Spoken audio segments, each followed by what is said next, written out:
Assalamualaikum warahmatullahi wabarakatuh. Saya sedang bersama dengan senior saya, kakak kelas saya di Mesir, Al-Mukarram, Ustadz Dr. Damanhur Abbas. Nikmati kajian-kajian tausiah beliau yang bergizi, berkualitas di channel Ustadz Damanhur Abbas. Jangan lupa tonton, subscribe, like, share, and comment. Assalamualaikum warahmatullahi wabarakatuh.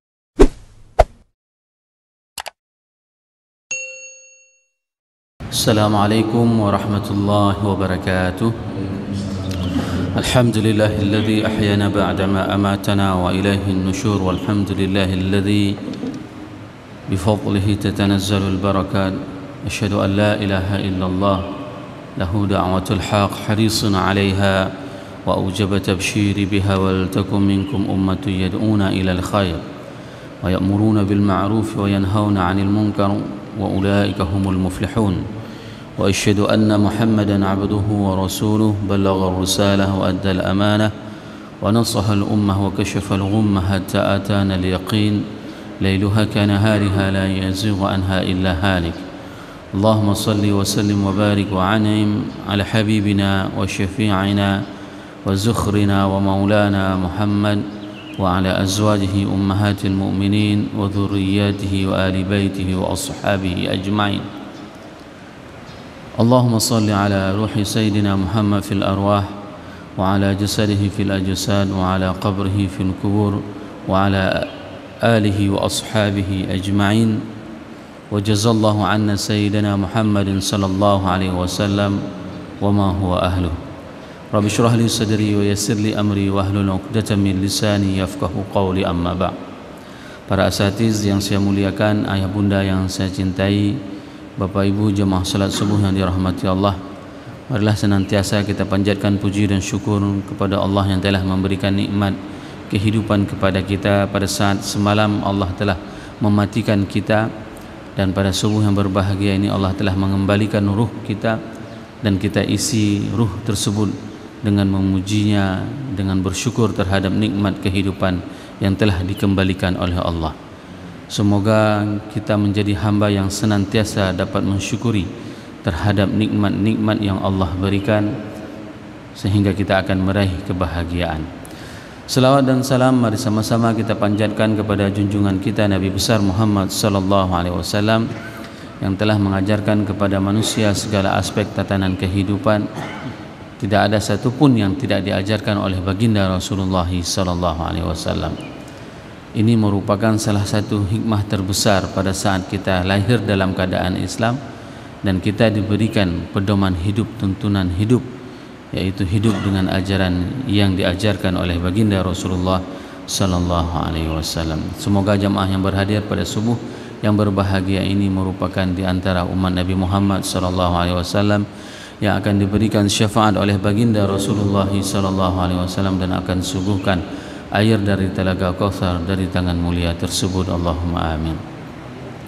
Bapak Ibu jemaah salat subuh yang dirahmati Allah, pada subuh yang berbahagia ini kita akan melanjutkan dosa-dosa besar yang dijelaskan oleh Imam Az-Zahabi di dalam kitabnya Al-Kabair, di mana pada subuh yang berbahagia ini kita akan memasuki dosa besar yang ke-50, yaitu menyakiti hamba Allah.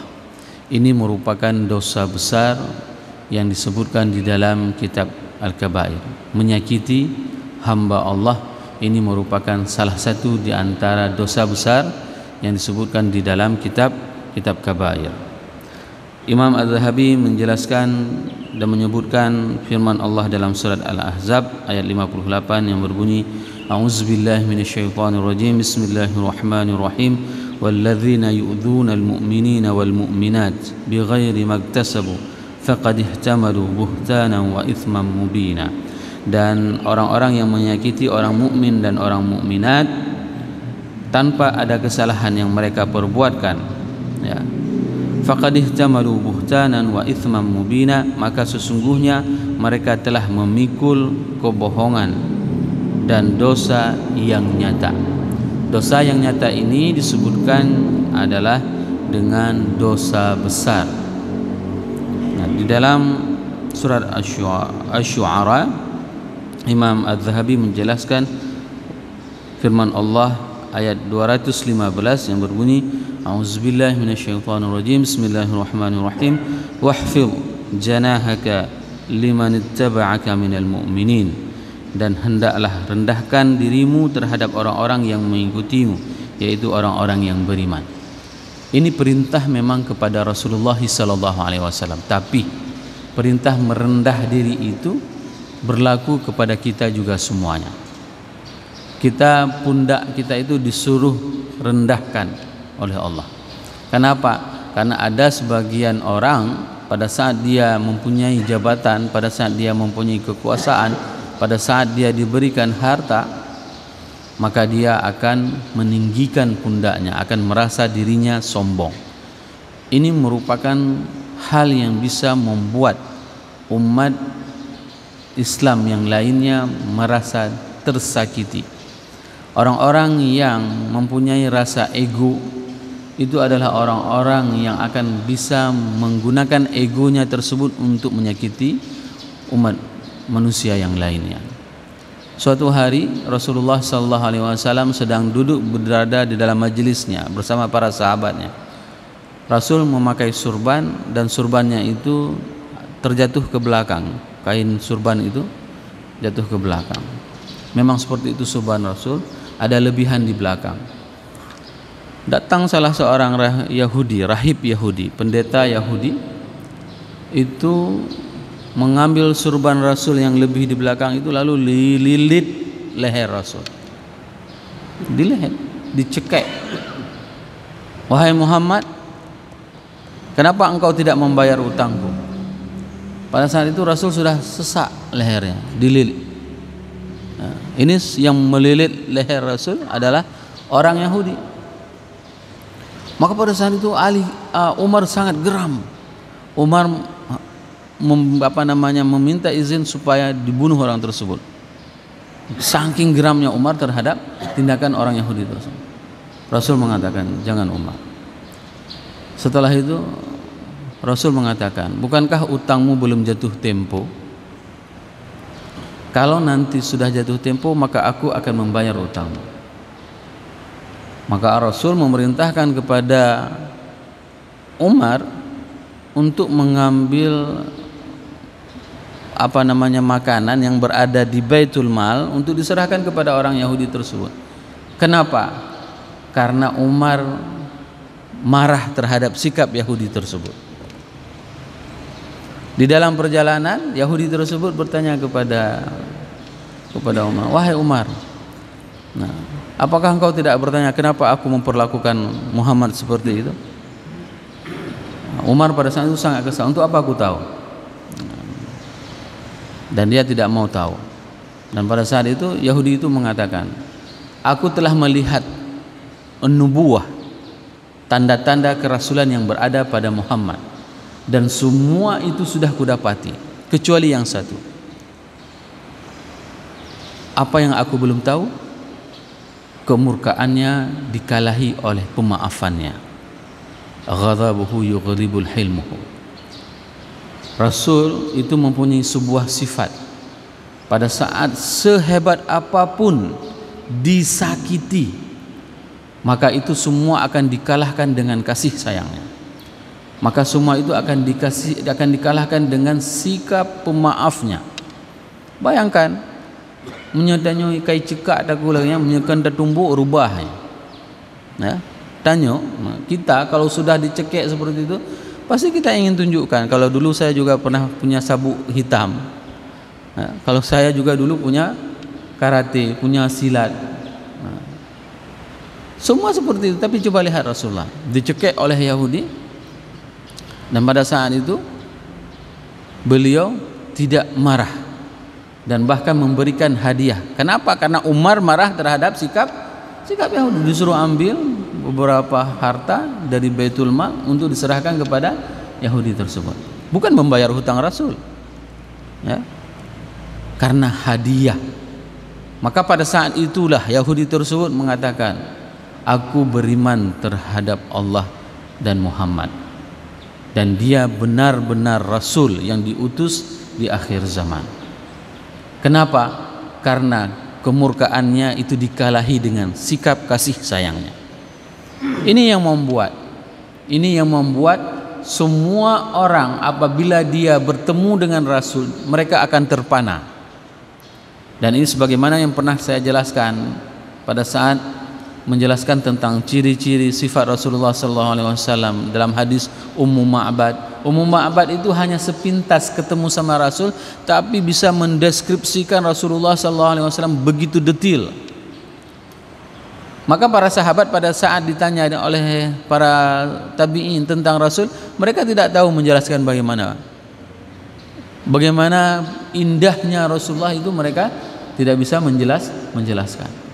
Dan tidak ada yang sanggup melihatnya. Pasti mereka akan tertunduk. Ini salah satu kisah menyakiti, mencekek. Berapa banyak hari ini? Saking lamanya tidak ketemu sama temannya, sembunyi dari belakang, dipegang lehernya, dicekek. Akrab. Ya. Tapi itu semuanya bukan hal yang dianjurkan. Bukan hal yang dianjurkan.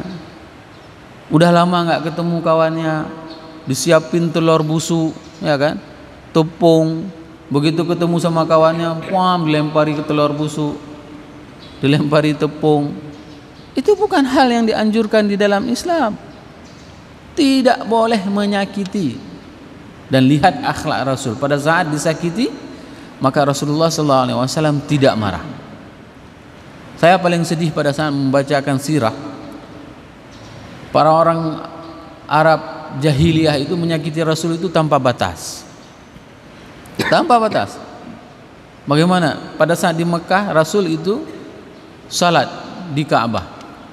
Ini menunjukkan dakwah Rasul itu tidak sir, tidak sembunyi-sembunyi. Rasul sembahyang itu tidak sembunyi-sembunyi. Nah, misalnya kalau ada bapak ibu yang hari ini mengatakan saya malas ke masjid, nampak ria nanti, mau sembunyi-sembunyi aja, seperti dakwah Rasul. Enggak, Rasul itu dakwahnya terang-terangan, cuma tidak dideklarasikan. Seperti pada saat Futuhul Makkah, dakwahnya terang-terangan. Rasul salat itu terang-terangan, salat Rasul di Ka'bah. Begitu salat di Ka'bah, apa yang dilakukan? Disakiti oleh orang-orang kafir, diinjak lehernya, Pak, diinjak lehernya, ya. Diinjak leher Rasul itu sampai Rasul itu tidak bisa bernafas. Bahkan Rasul tidak marah. Rasul tidak marah. Nah, ini adalah sikap mulia Rasulullah SAW. Hari ini siapa di antara kita yang pernah diinjak leher waktu salat? Tidak ada. Bahkan masih ada orang yang tidak mau salat berjamaah. Padahal Rasul dulu mempertahankan ajaran agama ini, memperjuangkan syariat agama Allah ini, disakiti sampai sedemikian rupa. Disakiti sampai dengan sedemikian rupa. Dan Rasul pada saat sedang sujud itu dilempari dengan kotoran unta. Kayak mana lagi akal orang-orang jahiliyah itu? Menyakiti Rasul tanpa batas. Ya. Dan saudaranya Sa'ad bin Abi Waqqas, ya, dia itu melempari Rasulullah SAW. Rasul pakai topeng besi dalam perang Uhud, pakai topeng besi dalam perang Uhud, ya, kepalanya topeng besi, dilempar sama saudaranya Sa'ad bin Abi Waqqas, dilempar sehingga giginya patah, ya. Sehingga keluar dari mulut Rasul, teganya kaumku menyakitiku sedemikian. Ya. Rasul kepalanya pecah, kepalanya luka sampai keluar darah semuanya. Itu di perang Uhud. Siapa yang melakukan itu? Saudaranya, kaumnya. Tapi apa doa Rasul? Apakah Rasul mendoakan bumati yang muburtu hulaya? Enggak. Apakah Rasul mendoakan kepada mereka yang menyakitinya supaya mereka itu dimatikan? Tidak. Tapi doa Rasulullah SAW itu adalah, ya Allah, berikan hidayah kepada mereka atau zuriat mereka. Dan ini terbukti. Siapa di antara mereka? Abu Lahab. Ya? Abu Lahab tidak bisa beriman, tapi zuriatnya beriman kepada Allah, yaitu Ikrimah. Anaknya Padahal Ikrimah itu sudah ditulis nama oleh Rasul. 10 nama ini diantaranya Ikrimah, ya, diantaranya Ikrimah. 10 nama ini, kalaupun dia bersembunyi di belakang kiswah kain Ka'bah, bunuh mereka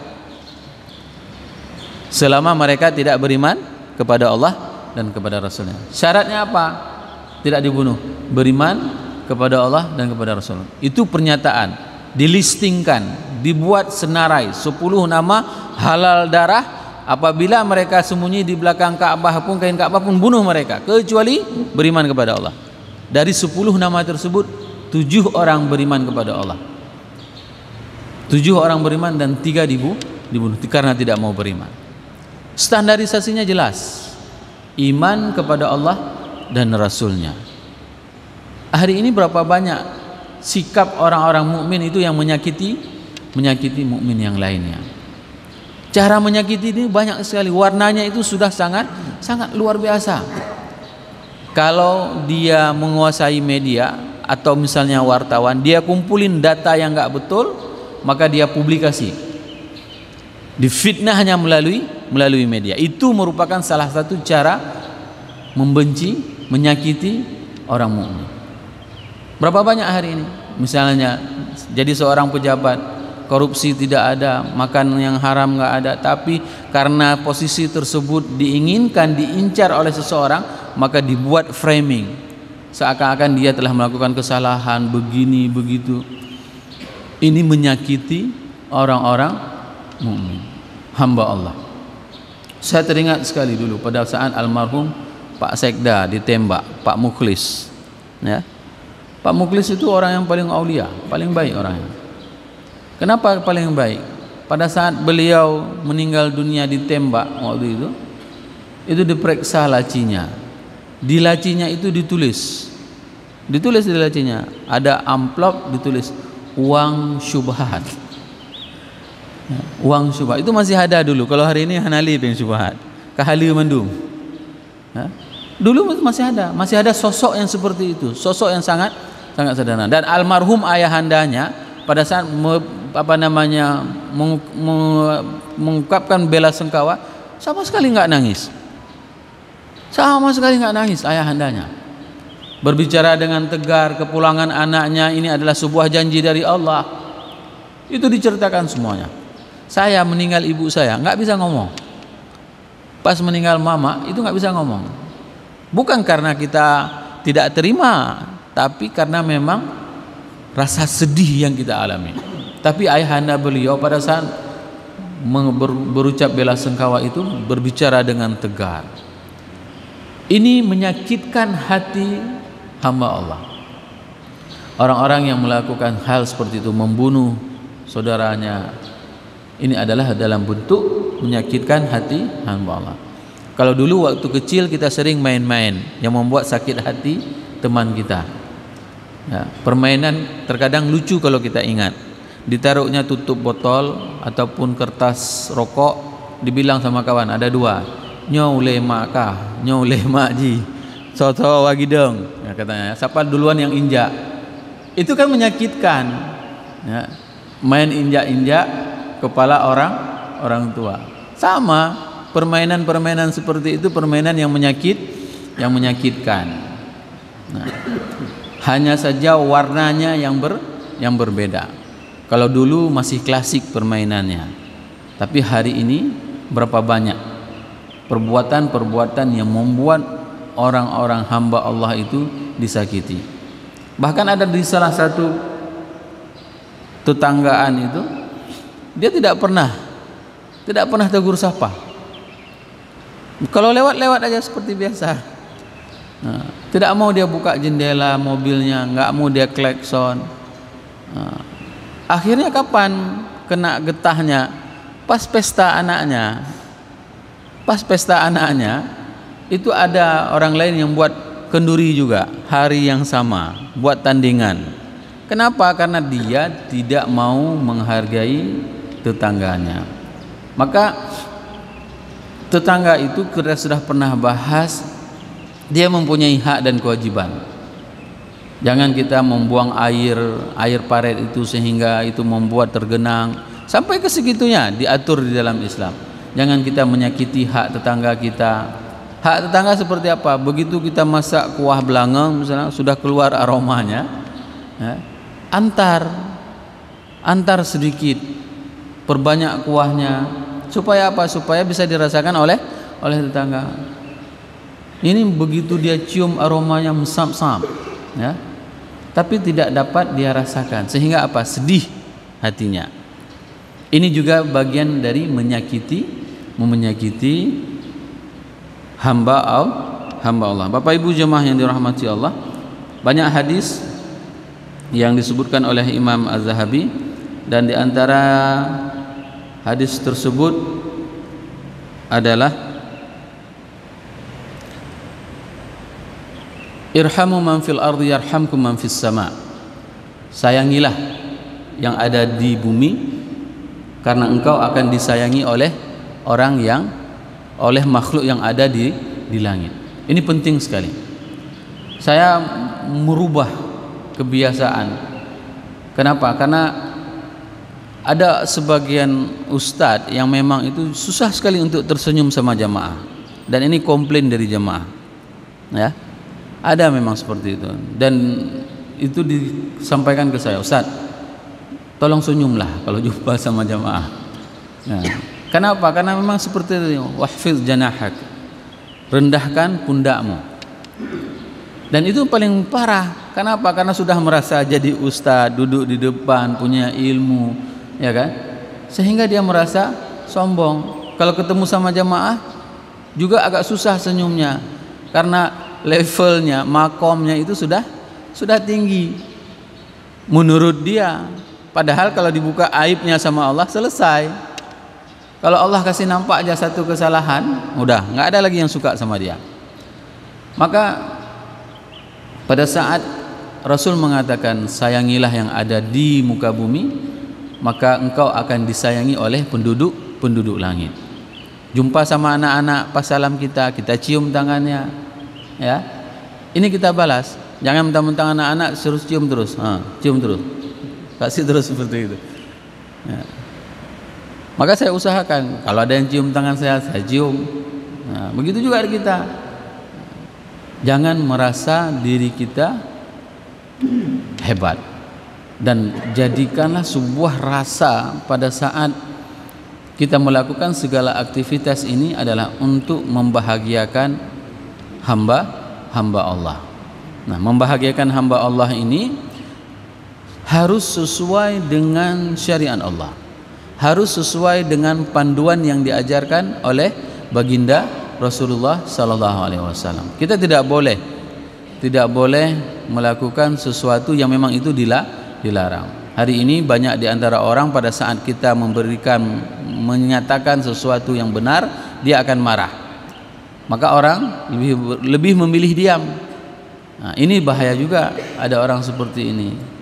Kenapa? Karena dia memilih asal bapak senang, kami diam saja. Tidak juga seperti itu sikap yang kita lakukan. Bapak Ibu jemaah yang dirahmati Allah, menyayangi ini penting sekali, ya. Menyayangi ini penting sekali. Yang tua kita hargai, ya, kita hormati, yang muda kita hargai. Ada salah seorang teman pada saat dia mempunyai ilmu, nah, ketemu sama salah seorang ulama juga. Dia merasa ulama tersebut tidak sealim dia, padahal dia masih muda. Begitu salaman biasa, dia salaman biasa, nggak mau dicium tangan. Lalu seorang teman ini menegurnya, nah, kenapa kamu nggak cium tangan dia? Diam aja dia merasa ilmunya masih tinggi. Lalu disampaikan oleh teman, kenapa kamu tidak mau menghargai dia? Bukan dari segi ilmunya, tapi dari segi umurnya. Dia lebih tua dari kita. Kalaupun kita cium tangannya, kita anggap aja sebagai orang tua. Ini yang harus hadir dalam jiwa kita. Rendahkan pundakmu. Nah, rendahkan pundakmu. Bagaimana Rasul merendah dirinya, ya. Sering saya ceritakan Rasul pada saat pergi ke Taif, ya. pergi ke Taif, Rasul dilempari sampai berdarah. Rasul tidak marah. Apa yang dijawab oleh Rasul? Innahum qaumun la ya'lamuna anni Rasulullah. Mereka itu adalah umat yang tidak tahu bahwasanya aku adalah Rasulullah. Kalau Rasul mau pada saat itu, karena Jibril mendatangkan malaikat penjaga gunung, ya, penjaga gunung. Taif itu gunung yang ketinggiannya 2700 meter di atas permukaan laut. Dikatakan oleh Jibril, wahai Muhammad, pintalah kepada malaikat ini agar apa? Agar mereka ditenggelamkan, diratakan semuanya dengan dua gunung, gunung yang ada di Mekah, ya, dengan gunung yang ada di Taif. Apa dijawab Rasul? Tidak. Mereka adalah kaum yang tidak mengetahui bahwasanya aku adalah Rasulullah. Semoga nanti ada dari zuriat mereka yang beriman kepada Allah. Dan Taif merupakan satu kampung, satu provinsi masuk Islam di tahun ke-9 Hijriah. Coba bayangkan, semua masuk Islam. Dan pada saat Arab semuanya murtad, meninggal Rasul, semua Arab itu semuanya banyak yang murtad, kecuali 3 kota, Mekah, Madinah, dan Taif. 3 kota ini yang bertahan tidak murtad kepada Allah dan Rasulnya. Kenapa? Karena mereka mempunyai prinsip, kita adalah orang yang paling telat masuk Islam, jangan sampai menjadi orang yang paling cepat murtad. Itu prinsip mereka. Orang-orang Taif mempunyai prinsip, kita orang yang paling telat masuk Islam, jangan sampai orang yang paling cepat murtad. Bapak Ibu jemaah yang dirahmati Allah, menyakiti ini merupakan hal yang memang harus kita hindari. Upayakan, jaga lisan kita. Jaga lisan kita supaya apa? Supaya kita jangan pernah menyakiti orang lain. Jaga perbuatan kita, jangan supaya kita pernah menyakiti umat Islam, hamba Allah, ya. Bahkan Rasul sendiri tidak mau menyakiti orang Yahudi. Maka Imam Zahabi di sini menyebutkan menyakiti hamba Allah ini adalah termasuk di antara dosa besar yang ke-50. Semoga apa yang saya sampaikan ini bermanfaat kepada diri saya dan kepada jamaah semuanya. Subhanakallahumma bihamdik, asyhadu an la ilaha illa anta astaghfiruka wa atubu ilaih. Wassalamualaikum warahmatullahi wabarakatuh.